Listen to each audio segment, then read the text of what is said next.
Lo que vamos a hacer es referente a lo que viene a ser el diagnóstico de la diabetes, ¿ya? ¿Cómo se hace el diagnóstico de la diabetes? Es lo que vamos a desarrollar ahora. A ver, algunos conceptos previos. Hay algunos agentes hiperglucemiantes en el organismo responsable de que los niveles de glucosa en sangre se incrementen. Son estas 5 sustancias, ¿ya? De estas 5 sustancias tenemos al glucagón, que es una hormona de carácter proteico, que es secretada por los islotes de Langerhans del páncreas, ¿ya? Este glucagón es un agente hiperglucemiante muy importante que el organismo tiene. Es de carácter proteico. La epinefrina, que es un neurotransmisor liberado del sistema nervioso simpático. Ahí también se libera la noradrenalina, pero en menor cantidad y menor proporción. También son agentes hiperglucemiantes, ¿no? Estos neurotransmisores se liberan de las terminaciones nerviosas de las fibras del simpático. El cortisol, que es una hormona renal, secretada a nivel renal, ¿no? Importante para el equilibrio homeostático a nivel renal. La tirosina, que es un aminoácido aromático, que también produce aumento de los niveles de glucosa. Y la hormona de crecimiento, ¿no? Que es liberada a partir de la hipófisis. Esta hormona de crecimiento actúa a nivel de varios órganos de manera general y lo que hace es aumentar también niveles de glucosa en sangre. Entonces, estas 5 sustancias, el organismo las produce y van a producir aumento de los niveles de glucosa en sangre, ¿ya? Son agentes hiperglucemiantes que producen aumento de los niveles de glucosa en sangre, ¿ya? El glucagón, la epinefrina, el cortisol, la tirosina y la hormona de crecimiento. Ahora, vamos a tener algunas situaciones en las cuales va a existir niveles altos de glucosa en sangre, pero eso no indica que sea una diabetes. Hay algunas enfermedades en donde los niveles de glucosa en sangre van a estar altos, pero eso no indica que se trate de una diabetes, ¿ya? Entonces tenemos que hacer el diagnóstico diferencial con esas patologías con la diabetes. En un problema de desnutrición crónica, vamos a tener que va a existir niveles altos de glucosa en sangre, ¿ya? Eso no indica que sea diabetes. Lo mismo en un alcoholismo crónico. En un alcoholismo crónico va a haber una acetoacidosis diabética, niveles altos de glucosa en sangre y tampoco va a indicar que se trate de una diabetes, ¿ya? En una crónica, en alcoholismo crónico, en esas dos situaciones va a haber niveles altos de glucosa en sangre. Acidosis láctica, esto es un trastorno ácido base que lo podemos detectar en el AGA, ¿ya? Y esta acidosis láctica se genera debido a la acumulación de lactato en el organismo. Ese lactato se acumula debido a que hay una glicólisis anaeróbica que se está promoviendo. El lactato inicialmente se acumula en el músculo, luego se va a dirigir al hígado, ¿ya? Y cuando haya exceso de lactato en el organismo, eso va a generar acidosis láctica. Y la acidosis láctica también genera niveles altos de glucosa en sangre. Ahora, vamos a tener también algunas sustancias y medicamentos que producen niveles altos de glucosa en sangre, como el caso de los salicilatos. Estos salicilatos son antiinflamatorios, ¿ya? Y el principal salicilato es el ácido acetilsalicílico. Este ácido acetilsalicílico, cuando se utiliza en exceso, puede generar niveles altos de glucosa en sangre, ¿ya? Algunos alcoholes, como el metanol, que es un alcohol que no lo metabolizamos, el etilenglicol es otro alcohol que tampoco lo metabolizamos, pero en algunos casos se utiliza como conservador. lo mismo que el paraldehído, que es un compuesto aldehídico, y diuréticos clorotiazídicos. Estos sí son medicamentos. El principal diurético clorotiazídico que se utiliza a nivel hospitalario es la hidroclorotiazida, ¿ya? Entonces, esa hidroclorotiazida lo que va a hacer es eliminar el líquido del organismo y puede generar niveles altos de glucosa en sangre, ¿ya? Salicilatos, metanol, etilenglicol, paraldehído, hidroclorotiazida, estas son sustancias que generan niveles altos de glucosa en sangre, ¿ya? En un daño renal, ya sea una insuficiencia renal aguda o insuficiencia renal crónica, vamos a tener niveles altos de glucosa en sangre, ¿ya? Trastornos hormonales, como el caso de la acromegalia, el hipertiroidismo y la enfermedad de Cushing, ¿ya? Esta enfermedad de Cushing, que es un trastorno hormonal, puede ser generado por el exceso y uso prolongado de los corticoides. Cuando se utiliza de manera excesiva y por un tiempo prolongado los corticoides, como el caso, por ejemplo, de la prednisona, dexametasona, hidrocortisona, ese corticoide en exceso puede generar esta enfermedad, ¿ya? Esa enfermedad se llama la enfermedad de Cushing, que es una cara enrojecida, una cara en forma de semiluna, y a nivel abdominal vamos a observar estrías, ¿ya? Es una enfermedad hormonal, y cuando se genera este síndrome de Cushing, puede generar niveles altos de glucosa en sangre.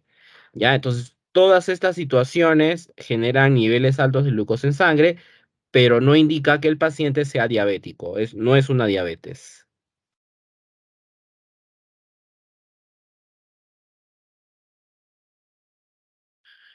¿Ya? ¿Qué cosa viene a ser la diabetes? Cuando hablamos de la diabetes es una afección crónica que se desencadena cuando el organismo pierde su capacidad de producir suficiente insulina o de utilizarla de manera eficiente. Definición de diabetes, ¿no? Es cuando el organismo no produce insulina o en algunas ocasiones sí las produce, pero en pocas cantidades. Es esa la razón porque existen dos tipos de diabetes, ¿no? La diabetes tipo uno y la diabetes tipo 2. Y existe un tercer tipo de diabetes que es la diabetes gestacional, ¿ya? En la diabetes tipo uno, esa es una diabetes en el cual el cuerpo no produce insulina, ¿ya? El cuerpo no tiene la capacidad de generar insulina. Esa es la razón de por qué en ese tipo de diabetes el tratamiento básico es la administración diaria de insulina. O sea, es un tratamiento farmacológico. Y lo otro también hay que considerar en la diabetes tipo uno es la dieta y la actividad física, ¿no? Un paciente diabético tiene que realizar dieta y actividad física, ¿ya? Esa es la diabetes tipo uno. En la diabetes tipo 2 el cuerpo produce insulina, pero no es la suficiente para regular los niveles de glucosa en sangre, ¿ya? Esa es la diabetes tipo 2. Y el tratamiento básico de la diabetes tipo 2 es dieta y actividad principal tratamiento de la diabetes tipo 2. O sea, es un tratamiento no farmacológico. ¿Ya? Con la tipo uno es este farmacológico, es la insulina. Y con el de tipo 2 es no farmacológico, es dieta y actividad física. Ahora, con respecto a los medicamentos, el tratamiento farmacológico que se podría utilizar en la diabetes tipo 2 se empieza utilizando hipoglicemiantes orales, como el caso de la metformina. Este es el primer hipoglicemiante oral que se va a utilizar en una diabetes tipo 2, ¿ya? La metformina. En algunas situaciones se puede utilizar la insulina,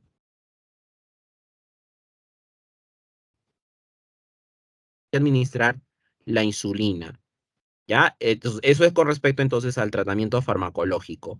Los factores de riesgo, en el caso de la diabetes tipo uno, el principal factor de riesgo es la historia familiar, antecedentes familiares, ¿no? Papás, abuelos que hayan tenido problemas de diabetes. es un factor de riesgo para padecer de diabetes tipo 1. Se puede desarrollar a cualquier edad, ¿ya? Esta diabetes se desarrolla a cualquier edad y no se conoce una forma de prevenirla. Es prevenir, ¿ya? La diabetes tipo 1 no se puede prevenir. Y gracias a Dios tiene una prevalencia baja, ¿no? La prevalencia de la diabetes tipo 1 es del 10%, ¿ya? Es el 10% de la población puede llegar a padecer diabetes tipo 1. Con respecto a la diabetes tipo 2, esta diabetes tipo 2, el principal factor de riesgo es la obesidad. La obesidad y que la persona no practique estilos de vida saludable, ¿ya? Que tenga una vida inactiva, que no haga actividad física.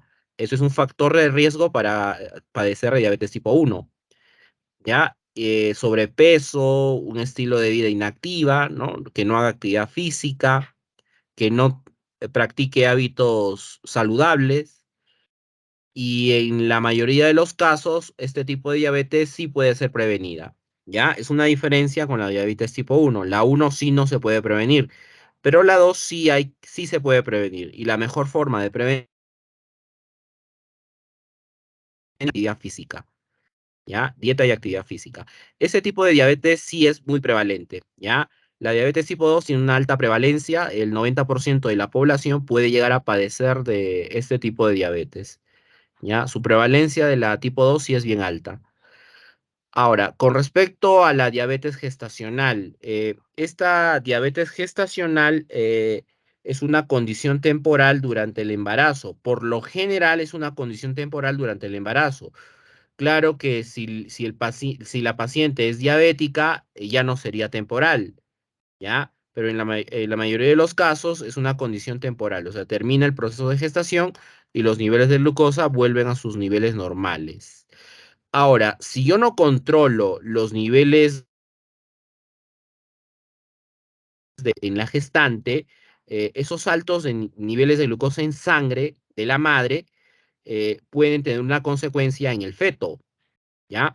Esta alta concentración de glucosa en sangre puede ser asimilado por el feto, ¿ya? El feto puede absorber fácilmente esa glucosa extra y esta glucosa es el principal carbohidrato energético. Este es un carbohidrato energético, ¿ya? Y como es un carbohidrato energético, lo que le va a generar al feto es un aumento de peso, es un sobrepeso. Y eso va a afectar el parto. Ahí se tiene que hacer una cesárea. Y tiene también otras consecuencias en la madre, ¿no? Estas son consecuencias para el feto, pero también los niveles altos de glucosa en sangre podría tener consecuencias en la mamá. ¿Ya? Entonces, en el feto va a generar un problema de sobrepeso, hay un aumento de peso que va a dificultar el parto. Eso es una complicación para el feto. Ahora, con respecto a los síntomas de una diabetes. En su informe de laboratorio, por favor, me van a colocar por qué uno de los principales síntomas de la diabetes es sed. ¿Ya? ¿Cuál es la explicación de por qué un paciente diabético tenga sed? Eso me lo van a colocar en su informe de laboratorio. Es un efecto frecuente, es un síntoma frecuente de una diabetes, ¿ya? Deseo frecuente de orinar, eso es una poliuria, eso también es un efecto frecuente en la diabetes. Hay fatiga y visión borrosa. Estos cuatro son efectos frecuentes en una diabetes, ¿ya? Una sensación de hambre excesiva, hay pérdida de peso y raras veces hay estómago, cólicos abdominales, puede haber náuseas y vómitos.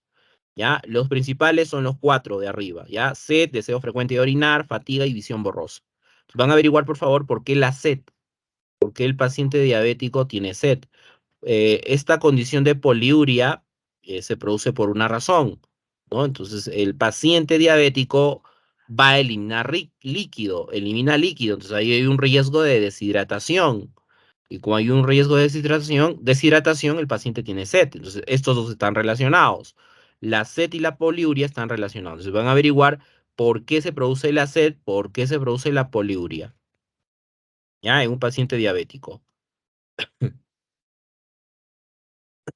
Mm. Ahora, ¿cómo se produce la regulación de glucosa en sangre? ¿Ya? La regulación de glucosa en sangre, esto es debido a tres hormonas importantes. Son tres hormonas las responsables de la regulación de la glucosa en sangre. ¿Ya? Esas tres hormonas son las incretinas, la insulina y el glucagón. ¿Ya? La primera hormona en ser secretada es la incretina. Esa hormona se secreta a nivel intestinal. ¿Ya? ¿Cuándo se produce la secreción de las incretinas? Las incretinas se secretan cuando haya o bien una alta concentración de insulina o cuando haya una baja concentración, perdón, insulina no, de glucosa. ¿Ya? Cuando haya una alta concentración de glucosa o cuando haya una baja concentración de glucosa. En esa situación se va a producir la secreción de la incretina a nivel intestinal. ¿Ya? Entonces, una vez que la incretina se ha secretado, producir estimulación o bien de las células beta o bien de las células alfa. ¿Ya? Estas células beta, se encuentran ubicadas a nivel de los islotes de Langerhans del páncreas. ¿Ya? Los islotes de Langerhans del páncreas. Ahí están ubicadas estos dos tipos de células beta y células alfa. La incretina estimula las células beta cuando exista una alta concentración de glucosa en sangre. ¿Ya? Cuando haya una alta concentración de glucosa en sangre, las incretinas estimulan a las células beta. Y cuando las células beta se estimulan, eso va a generar secreción de insulina. ¿Ya? Se produce la secreción de insulina. Es una hormona que va a estimular una vía metabólica muy importante, ¿no? Estimula el metabolismo de los carbohidratos, ¿ya? Lo que hace la insulina es captar la glucosa extra que está en la sangre y y lo lleva al hígado, ¿ya? Y en el hígado lo que va a ocurrir es la conversión de la glucosa en glucógeno. Ahí se está utilizando la glucosa para generar glucógeno. Esta vía metabólica se denomina génesis, ¿ya? Es la glucogénesis. La glucogénesis, génesis significa formación, significa inicio. ¿Y formación de qué? De glucógeno, síntesis de glucógeno a partir de la glucosa, ¿ya? Esa es la glucogénesis, ¿ya? Entonces, la insulina, como estimula la glucogénesis, como produce la activación de la glucogénesis, se utiliza la glucosa para generar glucógeno. Se está utilizando la glucosa y por lo tanto los niveles de glucosa en sangre disminuyen. ¿Ya? Los niveles de glucosa en sangre van a disminuir.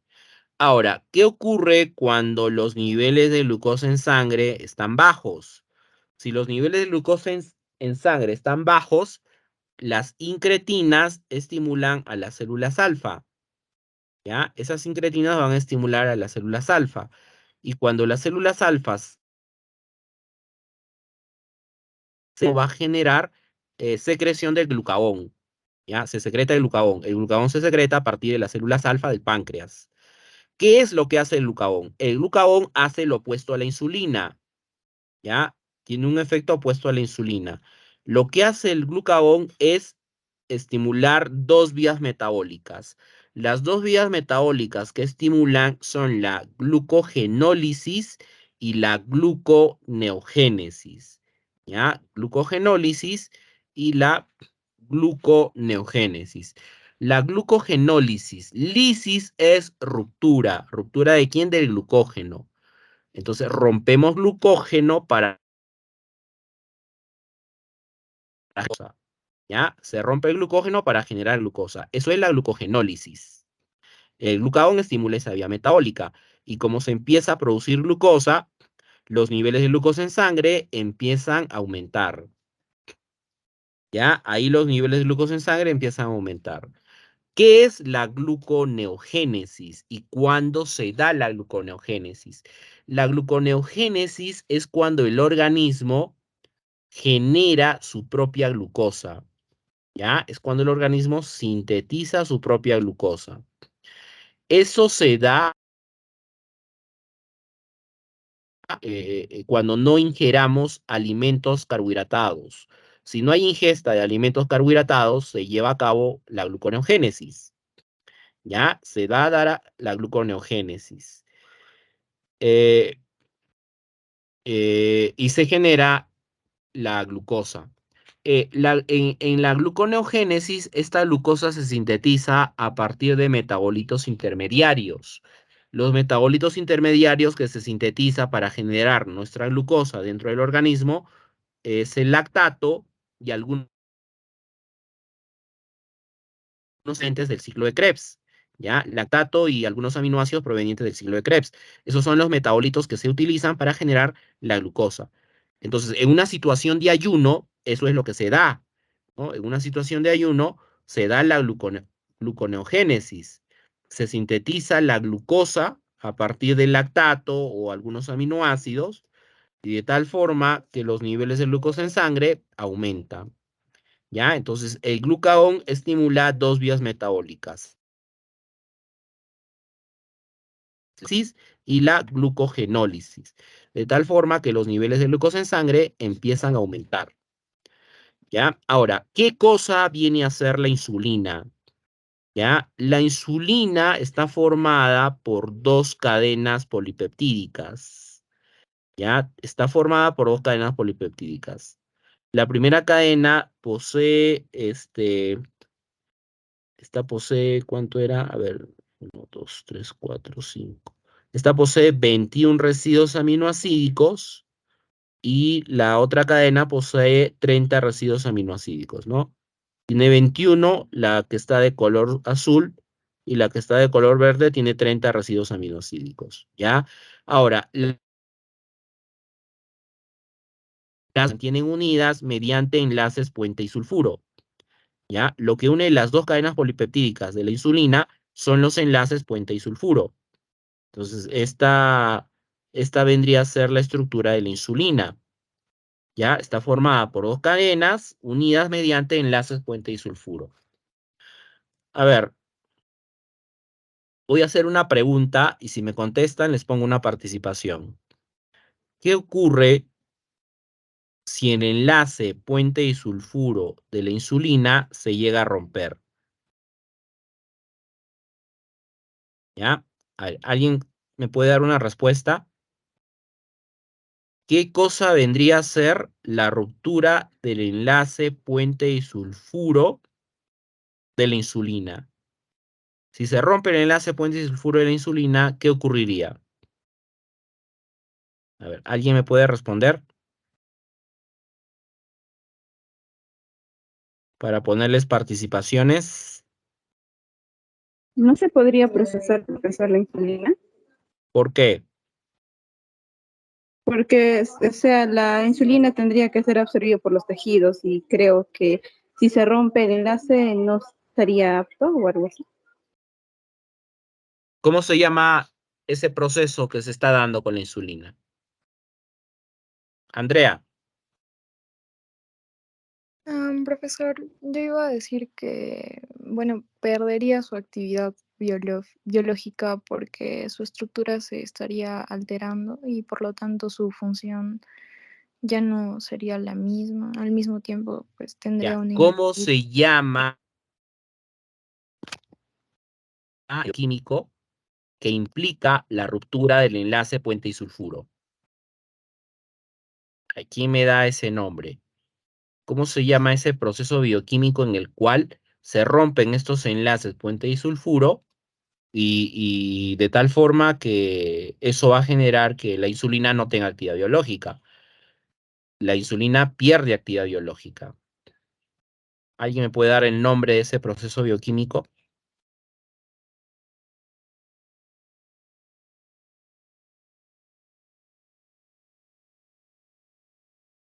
Reducción del puente disulfuro. No. Miren, eso ya lo hemos hecho en la parte de proteínas. El enlace puente disulfuro es un enlace clave para el nivel terciario de las proteínas. ¿Ya? Ese enlace puente disulfuro es el enlace clave del nivel terciario de las proteínas. Si tú rompes el enlace puente disulfuro, tú rompes la estructura tridimensional. ¿Qué cosa le estás haciendo a la insulina? La estás desnaturalizando. A la insulina ahí la estás desnaturalizando. Y la consecuencia de la desnaturalización va a ser que la insulina pierda actividad biológica. Y en este caso ya no va a generar regulación de glucosa. ¿Ya? Entonces, si se rompe ese enlace puente disulfuro, la insulina se está desnaturalizando. Estás perdiendo su nivel terciario. Por lo tanto, ya no tendría actividad biológica. ¿Ya? Esa sería la respuesta.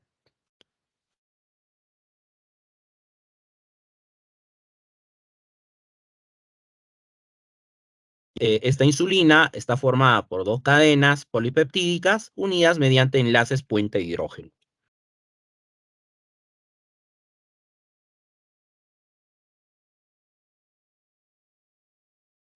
Ahora, para hacer el diagnóstico de la diabetes, hay que realizar estos tres tipos de prueba, ¿ya? Se hace la glucosa en plasma, es decir, en suero, de preferencia hay que hacerlo en ayuno. Se hace la tolerancia, esto también se hace en ayuno, y lo que es la hemoglobina glucosilada, ¿no? Estas son las siglas de la hemoglobina glucosilada, ¿ya? HbA1c. Estas pruebas hay que hacerlas de preferencia en ayuno. Si lo hago con alimentos, debe de ser, no debe pasar de las 2 horas de haber ingerido alimentos. Si he ingerido alimentos, no debe de pasar las 2 horas, pero de preferencia se hace en ayunas. ¿Ya? De preferencia hay que hacerla en ayunas. Ahora, estas pruebas, eh, lo recomendable es que el ayuno sea de 8 horas, ¿ya? Que el ayuno sea de 8 horas. Si pasa las 8 horas, me va a dar lecturas cerradas, ¿ya? Entonces, el ayuno debe de ser de 8 horas, es lo recomendable. ¿Ya? Un ayuno de 8 horas. No debe de ser más de 8 horas. Es por eso que el la mañana, tempranito, ¿ya? En la noche se come algo ligero y al día siguiente temprano se va al laboratorio a las 8 o 7 de la mañana para hacer el análisis de glucosa, ¿ya? Más tarde no se puede realizar porque iba a pasar más de 8 horas. Ya va a ser más de 8 horas de ayuno. ¿No? Y ahí el organismo va a empezar a realizar la gluconeogénesis. Se empieza a generar glucosa, ¿no? Y esa glucosa extra que el organismo produce puede aumentar los niveles de glucosa. Entonces va a dar una lectura errada, ¿ya? Entonces el ayuno no debe pasar las 8 horas. ¿Ya? Entonces, esta determinación de glucosa en plasma, de preferencia, se hace en ayunos, y esta es una prueba que se puede hacer utilizando el espectrofotómetro o utilizando el fotocolorímetro. ¿Ya? Ahora, cuando hablamos de una prediabetes, cuando se hace glucosa en suero, ¿ya? Eh, Hablamos de una prediabetes cuando los niveles de glucosa se encuentran en el rango de 100 hasta 125 miligramos por decilitro. Si está en ese rango, ahí estamos hablando de una prediabetes. Si la concentración de glucosa en sangre está por encima de los 126 miligramos por decilitro, eso ya es una diabetes. ¿Ya? Eso es una diabetes. Entonces, si acude temprano al laboratorio, el laboratorista va a sacar una muestra de sangre venosa y luego esa sangre venosa se va a centrifugar y se trabaja con el suero. ¿Ya? Se trabaja con el suero y eso se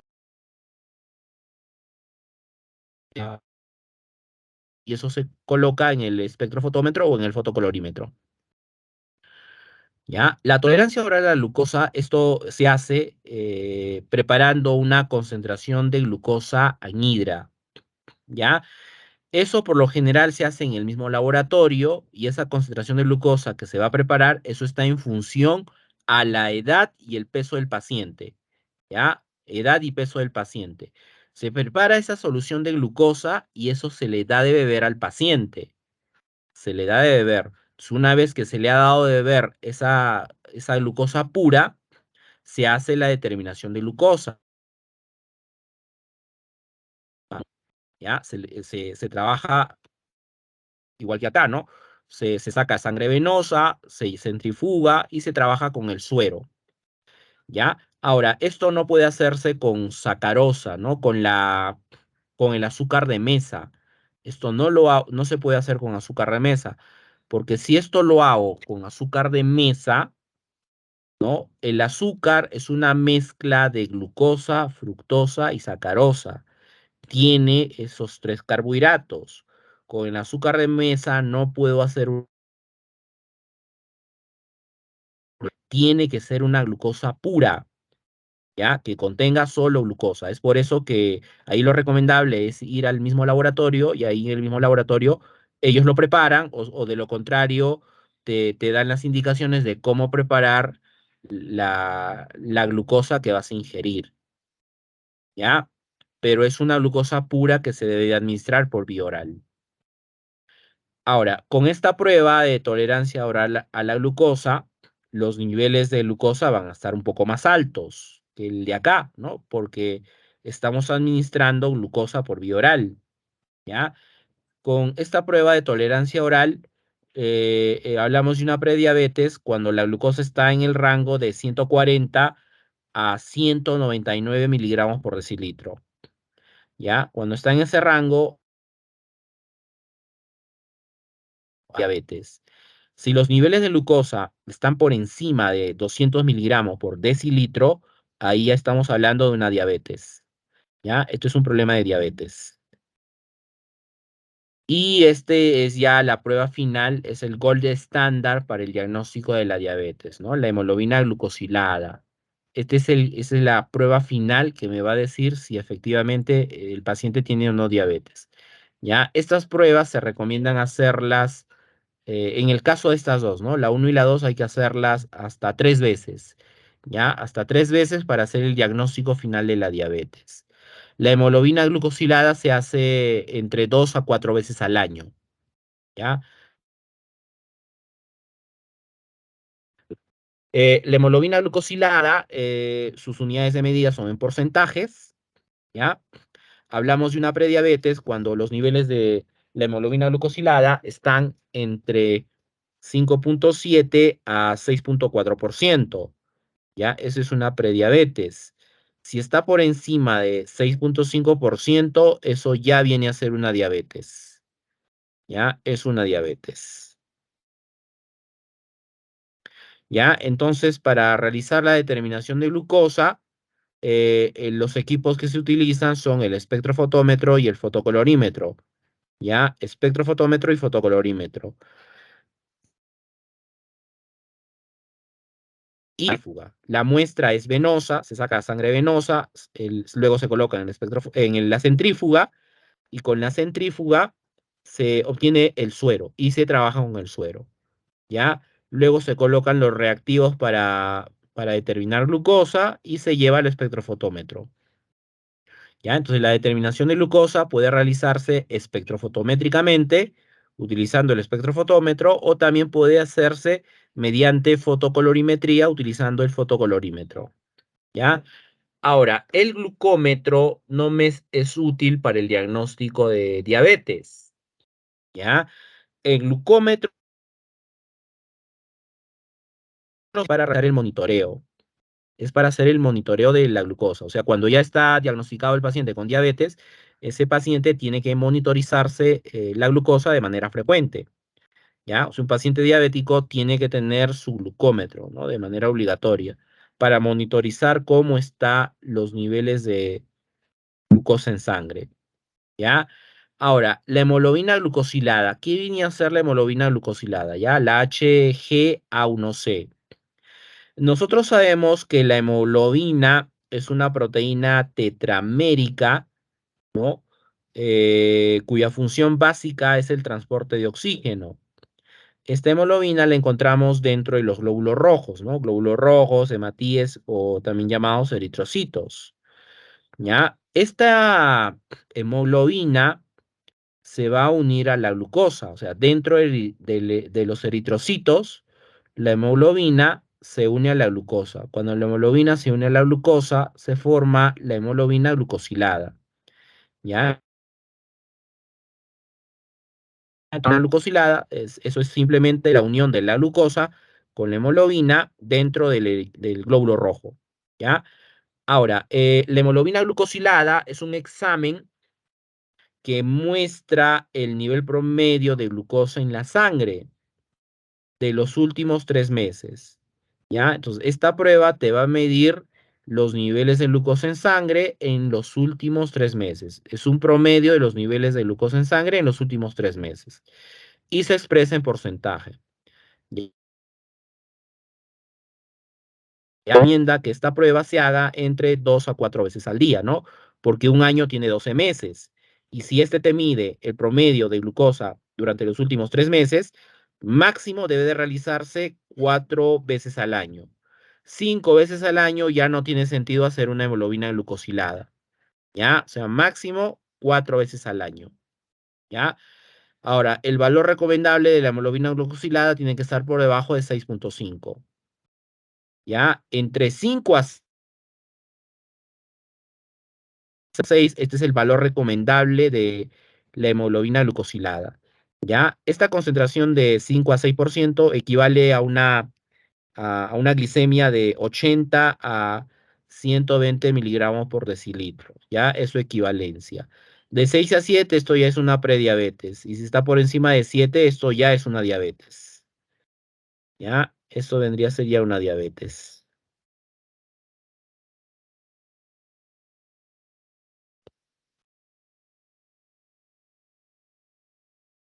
Ahora, estos son valores referenciales de glucosa en suero, ¿ya? Estos valores referenciales yo lo he sacado de un reactivo que teníamos en el laboratorio para determinar glucosa en sangre. Ese reactivo es el reactivo de Wiener, ¿ya? Con ese reactivo de Wiener establece estos valores referenciales. Los niveles de glucosa en un adulto deben de estar entre 64 a 106 miligramos por decilitro. De un niño, entre 60 a 100 miligramos por decilitro. De un neonato de un día, entre 40 a 60 miligramos por decilitro. Y un neonato mayor a un día, entre 50 a 80 miligramos por decilitro, ¿ya? En Latinoamérica, las unidades de medida de glucosa son miligramos por decilitro, para el caso de Latinoamérica. En algunos otros países, la unidad de medida es en milimoles por litro. ¿Ya? Algunos glucómetros te miden milimoles por litro. Ahora, hay una forma de convertir los milimoles por litro a miligramos por decilitro. ¿Ya? Esa forma de realizar la conversión es multiplicar este valor obtenido por 18. Se hace la multiplicación por 18. Si en el examen yo les doy milimoles por litro, lo que van a hacer es multiplicar ese valor por 18. Cuando ustedes lo multipliquen por 18, eso de manera automática, la unidad de medida va a salir miligramos por decilitro, ¿ya? La unidad de medida va a salir miligramos por decilitro cuando lo multiplique por 18, ¿ya? En una muestra de orina también se puede determinar glucosa, pero los niveles de glucosa en muy altos, entre 1 a 15 miligramos por decilitro. Es una cantidad mínima de glucosa en orina que se debe detectar, ¿ya? Por encima de este valor de 15 miligramos por decilitro, aquí va a dar positivo el reactivo de Molisch, va a dar positivo azúcares reductores, ¿no? Entonces eso te va a indicar que los niveles de glucosa en suero están altos. Se trataría de una probable diabetes. ¿Ya? Y acá está lo mismo, ¿no? Esos valores referenciales de diabetes por encima de 126 Prediabetes cuando está entre 100 a 125, y los valores adecuados son aquellos que están por debajo de 100, ¿ya? Entre 70 a 99, estos son los valores adecuados. Se puede hacer en ayunas, pero solo en el lapso de 2 horas, ¿ya? Ingesta de alimentos, pero en el lapso de 2 horas. Y lógicamente aquí los valores van a ser un poco más altos, ¿ya? La hemoglobina glucosilada, se expresa en porcentaje. Una diabetes es cuando la concentración de la hemoglobina glucosilada es superior a los 6.5%, prediabetes si está entre 5.7 a 6.4% y normal si está por debajo de 5.6. ¿Ya? Por debajo de 5.6, mal. O sea, no necesitamos mucha hemoglobina glucosilada, ¿ya? Solo se necesita una mínima cantidad de hemoglobina glucosilada para las funciones bioquímicas, para que se lleve de manera adecuada las funciones bioquímicas dentro de los glóbulos rojos.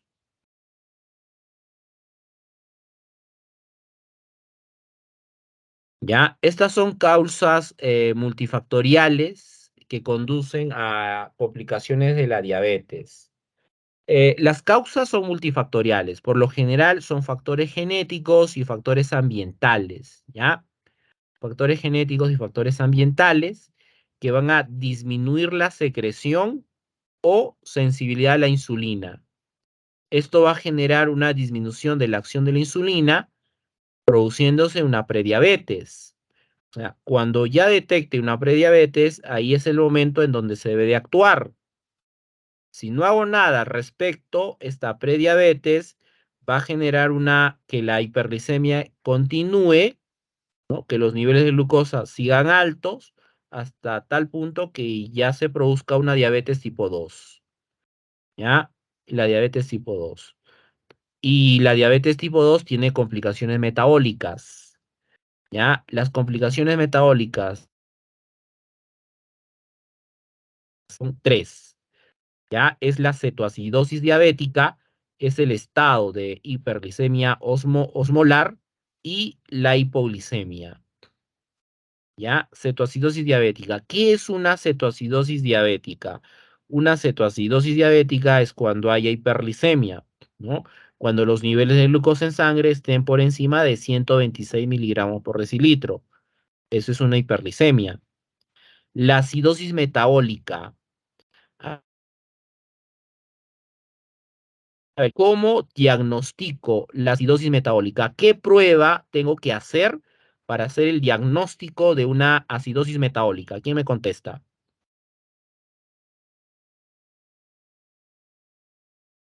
¿Qué prueba se hace? pH, ¿Y el pH en qué prueba la ves?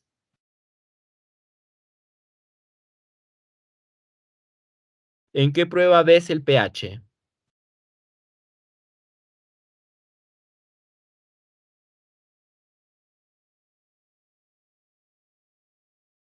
¿En qué prueba ves el pH?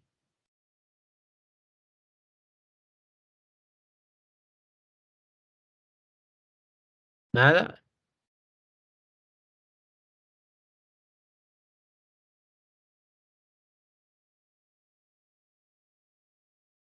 Eso hemos hecho cuando hicimos pH.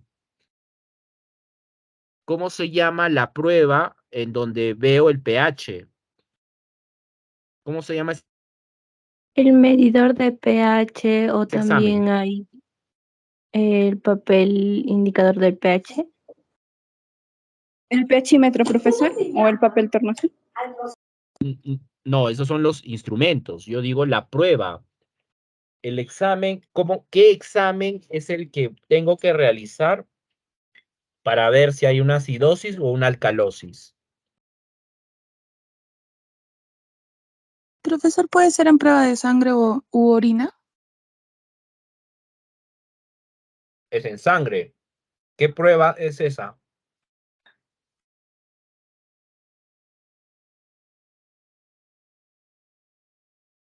La gasometría arterial, profesor.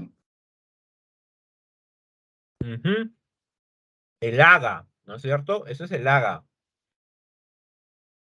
Un análisis de gases arteriales. ¿Ya? ¿Quién es delegado en este grupo? Delegado, delegada. Yo, profesor. Ya, ponle participación a Jesús, a Nicole y a Andrea, ¿ya? Una participación a cada uno. Nicole, Andrea y Jesús. Es el AGA, el Profesor, análisis de gases arteriales. disculpe, pero yo dije prueba de sangre. También mi punto. AGA, la prueba es AGA, se llama AGA, no es prueba de sangre. Si me dices prueba de sangre, puede ser sangre venosa o sangre arterial. El AGA se hace sangre arterial, no se hace con sangre venosa. ¿Ya? El AGA es sangre arterial, no es sangre venosa. Se extrae la sangre arterial utilizando una jeringa de AGA y eso se lleva al equipo. Y lo primero que hay que visualizar en el AGA va a ser el pH. ¿Ya? Lo primero que voy a visualizar en el AGA va a ser el pH. Entonces, lo que observo es el rango de pH. El rango normal debe estar entre 7.35 a 7.45. Si está por debajo de 7.35, es una acidosis. Si está por encima de 7.45, eso es una alcalosis. Ya, ahí veo acidosis y alcalosis.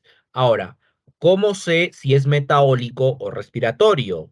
¿Qué parámetro es el que me dice si es metabólico o respiratorio en el AGA?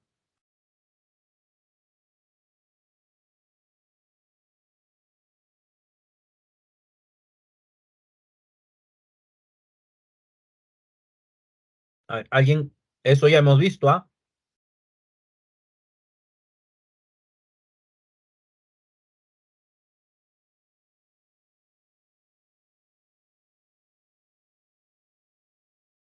Después de haber visto el pH, ¿qué otros dos parámetros más tengo que ver para saber si es metabólico o respiratorio?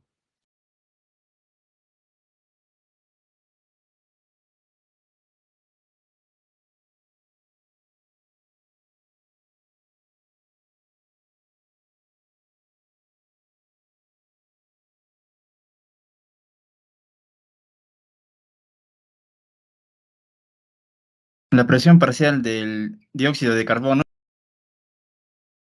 ¿Ya? Dióxido de carbono, ¿y cuál es el otro?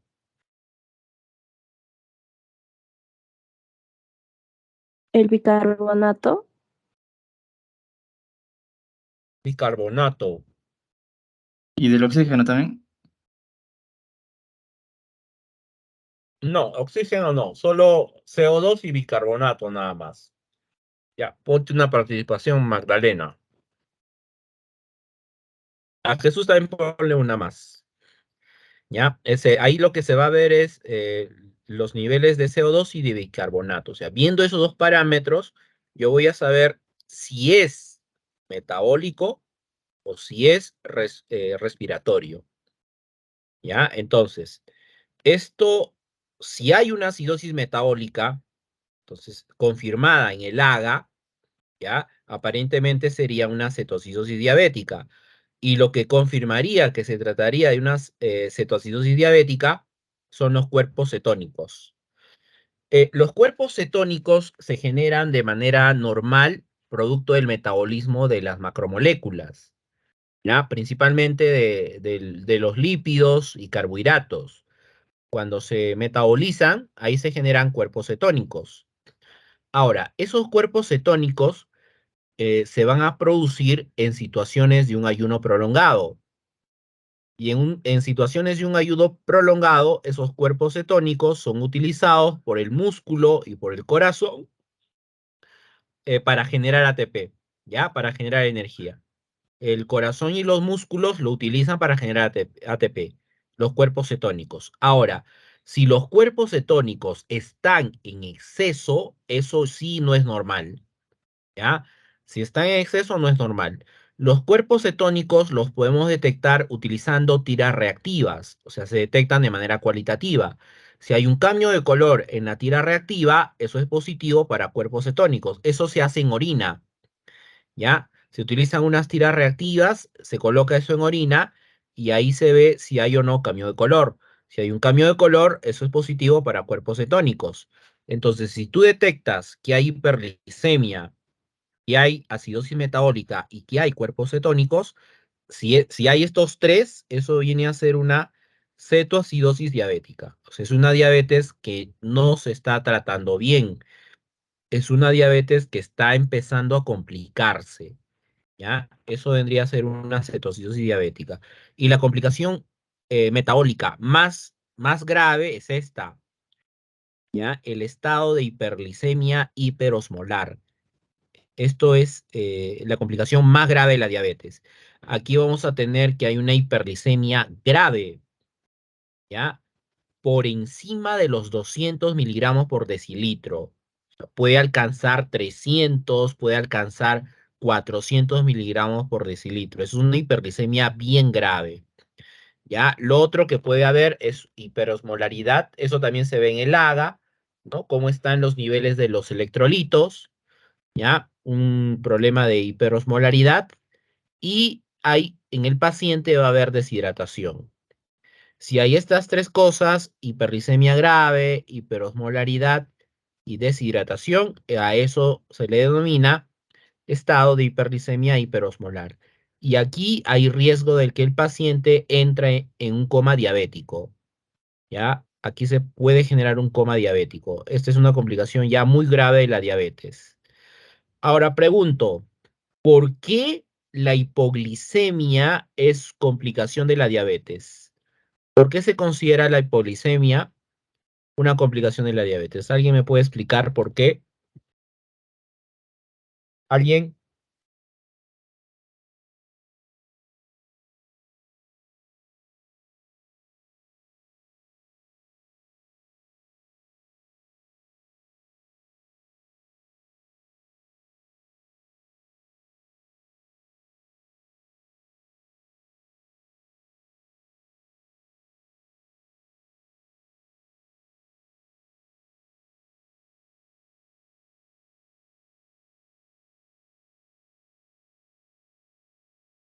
¿Nadie? ¿Por qué será la hipoglicemia una complicación de la diabetes? Si la diabetes es hiperglicemia, ¿no? ¿Por qué aquí se considera la hipoglicemia como una complicación de la diabetes? Se supone que la diabetes es una hiperglicemia, no hipoglicemia.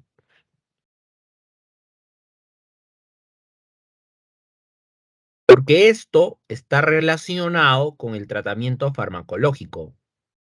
Si tú administras insulina de más, ¿ya? Si los niveles de glucosa en el diabético están normales y tú le administras la insulina, le vas a producir hipoglicemia. Si el paciente diabético tiene los niveles normales de glucosa y le das la metformina, le puedes generar hipoglicemia, ¿ya? Entonces, esta situación de hipoglicemia está relacionada con el tratamiento farmacológico, con el uso de la insulina y con el uso de los hipoglicemiantes orales. Es por eso que un diabético tienes que monitorizar cómo están los niveles de glucosa antes de la administración de esos fármacos. De lo contrario, le vas a producir hipoglicemia. ¿Ya? Ahora, complicaciones de la diabetes a nivel del organismo. ¿Ya? Las que hemos visto, estas son complicaciones metabólicas. Estas ya son complicaciones a nivel del organismo, ¿no? De la diabetes, ¿ya? Son todas estas.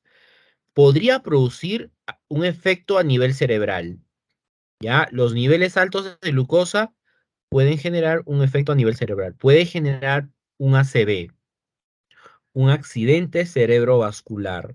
Y esto por lo general es irreversible. Si el paciente sale de esto, le puede generar alguna secuela, ¿no? Alguna secuela neurológica. Dificultad en el habla, dificultad para retener las cosas, ¿no? O tal vez un problema de falta de movilidad, ¿no? A nivel de las extremidades, ¿ya? Puede generar entonces este problema, ¿ya? Un accidente cerebrovascular. A nivel ocular, puede generar retinopatía, y estos problemas de retinopatía, si no se hace nada al respecto, eso va a conducir a ceguera, pérdida de la visión, ¿ya? Enfermedades del corazón y que conduce a un paro cardíaco, ¿ya? Enfermedades cardiovasculares que van a conducir a un infarto cardíaco. También daña el riñón, ¿ya? Puede generar nefropatías que conducen a un daño renal. Nefropatías que conducen a un daño renal. Neuropatía autonómica. Esta neuropatía autonómica está relacionada con lo que es la disfunción gastrointestinal. Hay una disminución del peristaltismo, ¿ya? Eso vendría a ser una neuropatía autonómica. Entonces, aquí la función gastrointestinal va a estar bien disminuida. Enfermedad vascular periférica. La enfermedad vascular periférica no es más otra cosa que la hipertensión arterial, ¿ya? Esta enfermedad vascular periférica lo que va a generar es un problema de hipertensión arterial. O sea, un paciente diabético puede hacer hipertensión arterial. Entonces, esas dos enfermedades están relacionadas, ¿ya? La hipertensión y la diabetes. Neuropatía periférica. Si hablamos de una neuropatía periférica, esos son daños a nivel de los nervios. Y esos daños que se generan a nivel de los nervios puede conducir a esto, ¿no? Un daño nervioso, ¿ya? Un daño nervioso, eso genera dolor neuropático que puede generar necrosis y amputación de las extremidades inferiores, ¿no?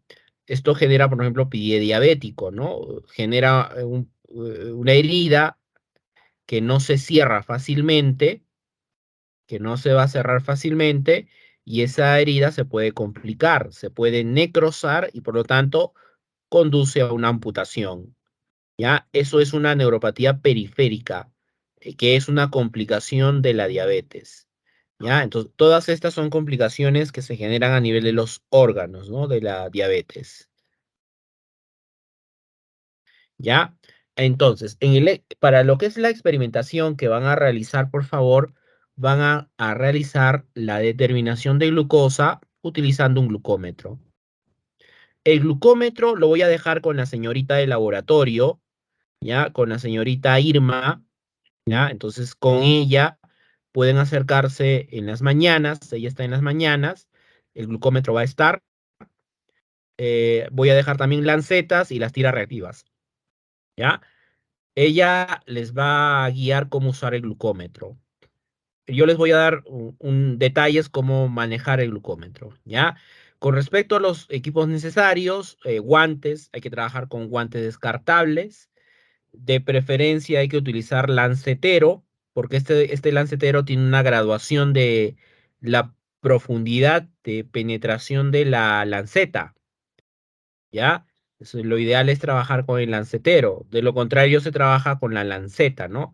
Esta lanceta se coloca dentro del lancetero y se presiona para hacer la punción, ¿no? Con el lancetero, ¿ya? Gasa con alcohol, toallas o papel para higienizar, gasas para secar y el glucómetro y las tiras reactivas. Las tiras reactivas hay que verificar que estén vigentes. Las tiras reactivas que tengo están vencidas, son tiras reactivas vencidas, pero para realizar la práctica nos va a servir, ¿ya? Para realizar la práctica nos va a servir esas tiras reactivas. Entonces, cuando se haga la determinación, tengo que fijarme que esas tiras reactivas coincidan con el glucómetro. O sea, para este glucómetro tiene una tira reactiva específica y esa tira reactiva tiene que estar vigente, tiene una fecha de caducidad, ¿ya? ¿Cómo se hace la determinación de glucosa? Lo ideal es que el paciente esté en esta posición, es lo ideal, en una posición semi-Fowler, ¿ya? O sea, en un ángulo de 30 a 35 grados más o menos, o sea, en una camilla. Esta es la forma ideal, la posición ideal en la que debe estar el paciente.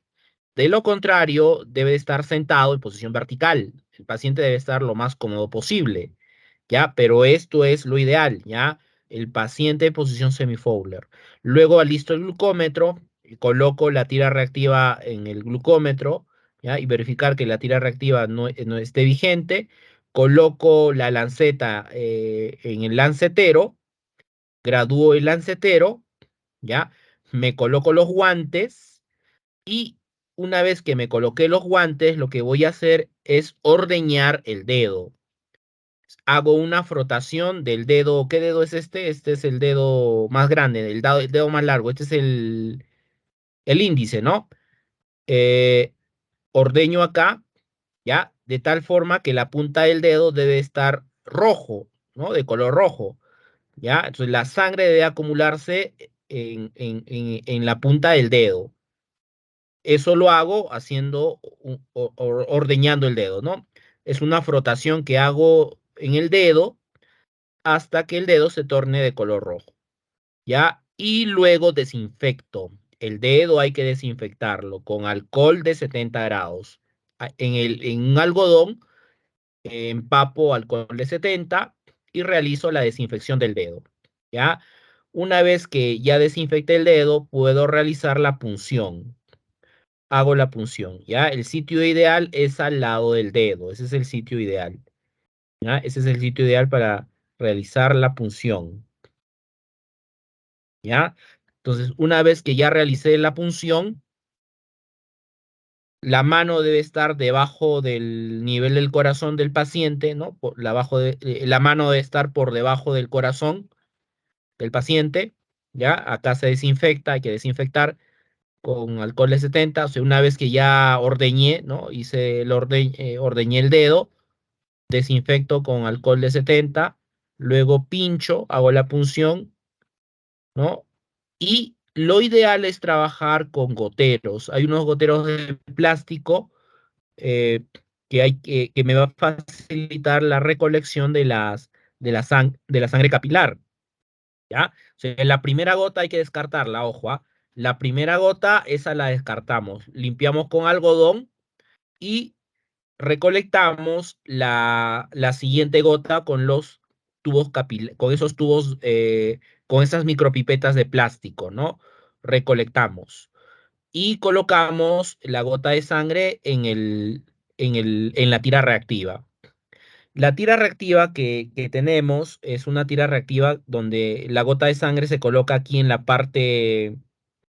esta parte baja y al medio. Hay una línea blanquecina bien nítida aquí al medio. En esa línea blanquecina es donde se coloca la gota de sangre. El glucómetro, por favor, no se debe de manipular, debe de estar en una posición fija, ¿ya? El glucómetro debe de estar en posición fija, no se debe de estar movilizando el glucómetro. O sea, una vez que coloques la tira reactiva con el glucómetro, debe de estar en una posición fija. Es por eso que se recolecta la sangre utilizando esos goteros con esos goteros de plástico. Recolecto la sangre con el gotero de plástico y coloco en la tira reactiva. Y automáticamente el glucómetro va a empezar a leer. ¿Ya? Cuando ustedes coloquen la tira reactiva en el glucómetro, cuando se coloque la tira reactiva en el glucómetro, automáticamente el equipo te va a pedir la gota de sangre, ¿ya? Automáticamente te pide la gota de sangre. Eso lo tienen que hacer rápido, o sea, ni bien el equipo te pide ya la gota de sangre, tienes que colocarle la gota de sangre, porque ese equipo se apaga. O sea, si no le colocas la gota de sangre, ese equipo se va a apagar. ¿Ya? Entonces le colocan la gota de sangre y ya el equipo empieza a realizar la lectura. Ese glucómetro que les voy a dejar mide en milimoles por litro. ¿Ya? El equipo mide en milimoles por litro. Lo transforman a miligramos por decilitro. ¿Ya? ¿Cómo lo transforman? Eso ya les dije. Lo multiplican por 18. Lo multiplican por 18 y el valor que les va a salir va a ser miligramos por decilitro. ¿Ya?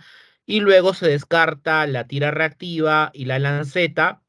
Esa tira reactiva de lanceta hay que descartarla en lo que es materiales punzocortantes peligrosos, guantes y el algodón en lo que es el tacho rojo, ¿ya? Guantes, algodón y en el tacho rojo. Eso sería entonces la práctica que hay que realizar.